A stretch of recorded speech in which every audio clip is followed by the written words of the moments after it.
नीचे दिए गए प्रश्नों के उत्तर गद्यांश के आधार पर लिखिए। वसंत की व्याख्या है वसंत्यस्मिन सुखानी, अर्थात जिस ऋतु में प्राणियों को ही नहीं अपितु वृक्ष लता आदि को भी आनंदमय करने वाला मधुरम प्रकृति से प्राप्त होता है, उसको వసంత్ కాతే హై. ఇప్పుడు ఈ యొక్క గద్య భాగాన్ని మనము తెలుసుకుందాము. వసంత ఋతువు గురించి ఇక్కడ మనకు చెప్తూ ఉన్నారు. వసంత ఋతువు అని ఎందుకు చెప్తారంటే, ఈ యొక్క వసంత ఋతువు వసంత్ అస్మిన్ సుఖాని అని అర్థం అనమాట. అంటే ఇక్కడ ఈ యొక్క ఋతువులు వచ్చేసి మనలాంటి ప్రాణులు మటుకే కాకుండా, మన యొక్క మానవుల మటుకే కాకుండా వృక్షాలు, తర్వాత వచ్చేసి తీగలు ఆది కూబి ఆనందమయ కన్నే వాళ్ళ మధురమ ప్రకృతి సే ప్రాప్త అవుతా హై.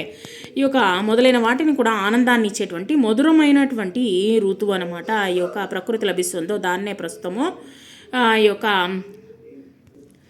వసంత కాతే హై. ఈ యొక్క ఋతువుల్లో మనకు ప్రకృతి కావలసినటువంటి మనకు ప్రకృతిలో ఉండేటువంటి అనేకమైనటువంటి విషయాలను వచ్చేసి అన్ని ఋతువుల్లో కంటే ఈ వసంత ఋతువు అనేటువంటిది చాలా ముఖ్యమైనటువంటిది. ఆనందమయంతో మనకు మనుషులకే కాకుండా జంతువులకి, తర్వాత వచ్చేసి ఇక్కడ వృక్షాలకి, తీగలకి అన్నిటికీ ఇష్టమైనటువంటి ఋతువు ఏది అంటే వసంత ఋతువు.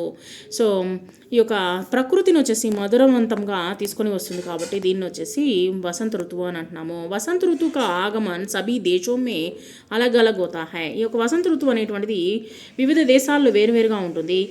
సర్దియోं के 3 महीनों के लंबे समय के बाद आती है. ఇక్కడ చలికాలం తర్వాత 3 నెలల తర్వాత వస్తుంది ఇది. जिसमें लोगों को सर्दी और ठंड से राहत मिलती है. వీళ్ళకి వచ్చేసి కాస్త చలికాలం నుంచి యొక్క ఉష్ణోగ్రతలో తేమ అనేటువంటిది వస్తుంది. ఈ యొక్క శీతాకాలం తర్వాత మనకు కాస్త ఊరట కలిగించేది ఏది అంటే వసంత ఋతువు అనమాట.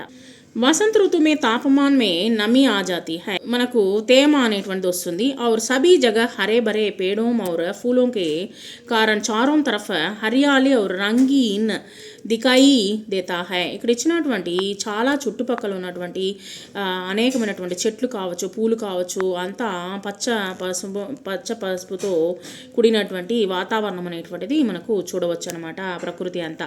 భారత్ మే వసంత ఋతువు మార్చ్ ఏప్రిల్ और मई के महीने में सर्दियों और गर्मियों के बीच में आती है. మనకి ఇక్కడ వచ్చేసి మార్చ్, ఏప్రిల్, మే నెలల్లోపు ఇక్కడ వచ్చేసి చలికాలానికి, వర్షాకాలానికి మధ్యలో వస్తుందన్నమాట ఈ యొక్క వసంత ఋతువు. वसंत पूरे संसार को लीन करके समूची धरती को पुष्पाभरण से सजाकर मानव चित्त को कोमल वृत्तियों को जागृत करता है. ప్రపంచాన్ని లీనం చేసుకుంటూ ఈ యొక్క వసంతకాలం వచ్చేసి ప్రపంచాన్ని లీనం చేసుకుని భూమిని అంతటిని పూల ఆభరణాలతో అలంకరించి మానవుని యొక్క మనస్సులో వచ్చేసి సున్నితంగా భావాలను మేల్కొల్పుతుంది. ఇస్లియే సర్వప్రియే చారుతరం వసంతే कहकर కాళిదాస్ నే వసంత్ కా అభినందన్ కియా హై. ఈ విధంగా సర్వప్రియే చారుతనం అంటూ ఆయన వసంతాన్ని చెబుతూ ఆయన అభినందించడము జరిగింది కాళిదాసు. వసంత ఋతు కా ఆగమన్ సభీ దేశోమే కైసే హోతా హై. ఒక్కొక్క దేశంలో విధంగా ఉంటుంది, డిఫరెంట్గా ఉంటుంది, అలగ్ అలగ్ హోతా హై. వసంత ఋతు మే కిస్ ఋతు కే బాద్ ఆతి హై. ఏ ఋతువు తర్వాత వస్తుంది? తీనోం కే బాద్. ఈ యొక్క చలి తర్వాత వచ్చేసి ఈ యొక్క వేడి, వర్షము తర్వాత వస్తుందన్నమాట. ఇవేమీ ఉండదు ఆ సమయంలో. వసంత ఋతువు మే తాపమాన్ మే క్యా ఆజాతి హై. తేమ అనేటువంటిది, నమి అంటే తేమ అనేటువంటిది ఉంటుంది. భారత్ మే వసంత ఋతువు కౌన్సీ దో ఋతువుం కే బీచ్ మే ఆతి హై. భారతదేశంలో వసంత ఋతువు అనేటువంటిది ఏ ఋతువుల కన్నా మధ్యలో వస్తుంది. భారత్ మే వసంత ఋతువు సర్దియోం और गर्मियों के बीच में आती है. అంటే ఎండాకాలానికి తర్వాత చలికాలానికి మధ్యలో వస్తుంది. కాళిదాస్ నే వసంత కా అభినందన్ క్యా కర్ కియా హై. ఏం చెప్తాడు కాళిదాస్ వచ్చేసి వసంత ఋతువుని?